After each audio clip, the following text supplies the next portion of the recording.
అమ్మ ప్రవేశిక 3వ పేపర్లో తెలుగు పేపర్ అమ్మ.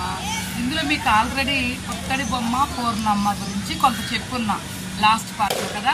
ఇది సెకండ్ పార్ట్. ఇది గురజాడ అప్పారావు గారు రాసినటువంటి కథ అనమాట. ఇది కథ అంటే గేయ కథ అని వచ్చింది, పాటలాగా పాడుకోవచ్చు అనమాట. చూడండి, ఇది గురజాడ అప్పారావు గారు పూర్ణమ్మని ఎందుకు రాశారు ఇదంటే, ఆనాడు మూఢనమ్మకాలు మూఢాచారాలు ఉండేవి. ఏది చాలా చిన్న వయసులో ఆడపిల్లని చాలా పెద్ద వయసు రేపో మాపో చచ్చిపోతాడు అనే అతనికి ఇచ్చి పెళ్లి చేసేవాళ్ళు. ఎందుకని డబ్బుకు ఆశపడి. అలాగే పూర్ణమ్మ వాళ్ళ నాన్న కూడా డబ్బుకు ఆశపడి పూర్ణమ్మని ఒక ముసలి వ్యక్తికి ఇచ్చి పెళ్లి చేస్తారనమాట. చూడండి, ఇక్కడ మొన్న చెప్పుకున్నాం కదా, ముద్దు నవ్వులు మురిపెములు మరి పెనిమిటి గాంచిన నిమిషమున బాసిన కన్నయ్య ముఖ కమలమున కన్నుల గ్రమ్మెను కన్నీరు. పాప అప్పటి వరకు కిలకిలా నవ్వుతున్నా చాలా ఆనందంగా ఉన్న ఆ పూర్ణమ్మ ఎప్పుడైతే ముసలి భర్తను చూసిందో వెంటనే కన్నీరు పెట్టుకోవడం మొదలుపెట్టింది. ఆటల పాటలతోటి కన్నీలు మొగుడు తాతాయని కేలించా ఆటల పాటల కలయిక పూర్ణమ్మ దుర్గను చేరి దుఃఖించే. పాప ఈ పూర్ణమ్మ ఏం చేస్తుంది, దుర్గ దగ్గరికి వెళ్ళిపోయి ఆటల పాటలతో అందరూ ఆడుకుంటుంటే తిను మాత్రం అందరూ కూడా నీ మొగుడు తాత తాత అని ఎగతాళి చేస్తుంటే అవన్నీ తట్టుకోలేక దుర్గమ్మ దగ్గరికి వెళ్ళి దుఃఖించేదంట. పాపం కొన్నాళ్లకు పతి కొని పోవెచ్చిన పుత్తడి బొమ్మను పూర్ణమ్మను చీరలు సొమ్ములు చాలగా తెచ్చాను పుత్తడి బొమ్మ పూర్ణమ్మకు. కొన్నాళ్ళకి భర్త వచ్చాడు, తీసుకెళ్ళిపోదాం కాపురానికి అని బోల్డ్ అని బొమ్మలు తెచ్చాడు పూర్ణమ్మకి. సొమ్ములు చీరలు తెచ్చాడు, చాలా చాలా సొమ్ములు తెచ్చాడు, అంటే నగలు తెచ్చాడు, ఇవన్నీ తెచ్చాడు. పసుపు రాసిరి బంగారు మేనికి జలకములాడిన పూర్ణమ్మ వదినలు పూర్ణకు పరిపరి విధముల నేర్పులు మెరిసి కైచేస్త్రీ. పసుపు రాసిరి బంగారు మేనికి. పాప మా పూర్ణమ్మ శరీరానికి పసుపు రాశారు, చక్కగా స్నానం చేయించారు. వదినలు పూర్ణమ్మకి రకరకాలుగా చెప్పారు, పరిపరి విధాలుగా అమ్మ అలా మెలగాలి, అత్తవారింట్లో ఇలా మెలగాలని చెప్పారు. పెద్దలకప్పుడు మొక్కిన పూర్ణమ్మ తల్లి తండ్రి దీవించి దీవెన వింటూ పక్కున నవ్విన పుత్తడి బొమ్మ పూర్ణమ్మ. పెద్దలకు ఒక్కొక్కరికి కాళ్ళకి నమస్కరిస్తుంటే తల్లి తండ్రి దీవిస్తుంటే పూర్ణమ్మ ఒక్కసారే పక్కుని నవ్వింది. ఎందుకు నవ్వింది? ఆ నవ్వులో ఎన్నో అర్థాలు ఉన్నాయి. చూడండి, ముసలి మొగుడికి ఇచ్చి చేశారు అని. అలా చిన్నలనందర కౌగిట చేర్చుకు కంటను పెట్టెను కన్నీరు అన్నల తమ్ములను అప్పుడు పలికిన పుత్తడి బొమ్మ పూర్ణమ్మ.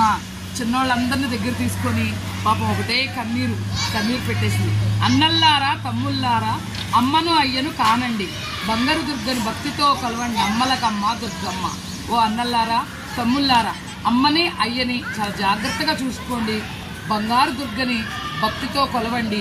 ఆయా వేళల పూసే పువ్వులు ఆయా ఋతువుల పళ్ళన్నీ భక్తిని తెచ్చి శక్తికి ఇవ్వండి అమ్మలకమ్మ దుర్గమ్మ. ఏ రోజు పూసే పూలు ఆ రోజు, ఏ పూట పూసే పూలు ఆ పూట, మళ్ళీ ఏ ఋతువులో పండే పండ్లు ఆ ఋతువులో అన్ని భక్తిగా దుర్గమ్మకి ఇవ్వండి అని చెప్పి పాపం చెప్పింది పూర్ణమ్మ.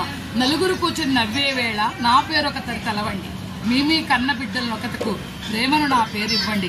నలుగురు కూర్చుని నవ్వే చోట నన్ను కూడా తలుచుకోండి, మీ కన్న బిడ్డలు ఎవరైనా ఉంటే వాళ్ళకి నా పేరు పెట్టుకోండి. బలబల కన్నుల కన్నీరులకెను పుత్తడి బొమ్మకు పూర్ణమ్మకు కన్నుల తుడుచుకు కలకల నవ్విన పుత్తడి బొమ్మ పూర్ణమ్మ. అలా అంటున్నప్పుడు పాపం కన్నీళ్ళు వచ్చేసినాయి పూర్ణమ్మకి. వెంటనే ఆ కన్నీళ్లు తుడుచుకుని కలకలా నవ్వేసింది. వగచిరి వదనలు వగచిరి తమ్ములు తల్లియ కంటను తడిపెట్టాను కాసుకులోనై అల్లును చూసుకు ఆనందించాను అయ్యొక్కడే. పాపం వదనలు తమ్ముళ్ళు అన్నయ్యలు అందరూ బాధలు పడ్డారు, చాలా ఏడ్చారు, దుఃఖపడ్డారు. తల్లి కూడా కళ్ళమ్మ నీళ్లు పెట్టుకుంది. కానీ అల్లుడు చూసి డబ్బుకు ఆశపడిన నాన్న మాత్రం ఆనందిస్తూ ఉన్నాడు. ఎప్పటి ఎట్ల సాయంత్రమున ఏరిన పువ్వులు సరిగూర్చి సంతోషమున దుర్గను కొలవను ఒంటిగా పోయిన పూర్ణమ్మ. ఎప్పట్లాగానే సాయంత్రానికి పూలన్నీ ఏరుకుని దుర్గమ్మ ఒంటరిగా గుడికి వెళ్ళిపోయింది. దుర్గమ్మ గుడికి వెళ్ళిపోయింది పూర్ణమ్మ. ఆవుల పెయ్యలు మందలు చేరాను, పిట్టల చెట్లను గుమిగూడాను. ఆవులన్నీ కూడా ఇంటికి వచ్చేసినాయి, పిట్టలన్నీ చెట్లకి ఎక్కేసినాయి, మింటలు చుక్కలు మెరీచిపడమేను, పైన ఆకాశంలో చుక్కలు వచ్చేసినాయి. కానీ పూర్ణమ్మ మాత్రం ఇంటికి రాలా. చీకటి నిండని కొండల కోనెల మేతకు మెకొమ్మల మెసల జనని దుర్గకు దోవెడలో హారముల మరేని పూర్ణమ్మకు ఇంటికి రాదాయి.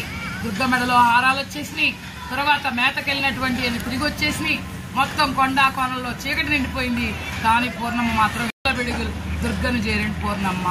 చూడండి, ఈ పూర్ణమ్మ ఎంతకి ఇంటికి రాలేదంటే దుర్గమ్మ తల్లిలో లీనమైపోయింది. అంటే తనకు తాను ముసలి భర్తని తట్టుకోలేక ఆడుతూ పాడుతున్న పూర్ణమ్మ దుర్గమ్మ దగ్గర ఆహుతి అయిపోయింది. చూసారా పిల్లలు, ఆనాటి మూఢాచారాలు అలా ఉండేవి. వాటికి అర్థం పట్టేటట్టుగా ఈ కవితను గురజాడ అప్పారావు గారు రాశారు. అచ్చా బచ్చో.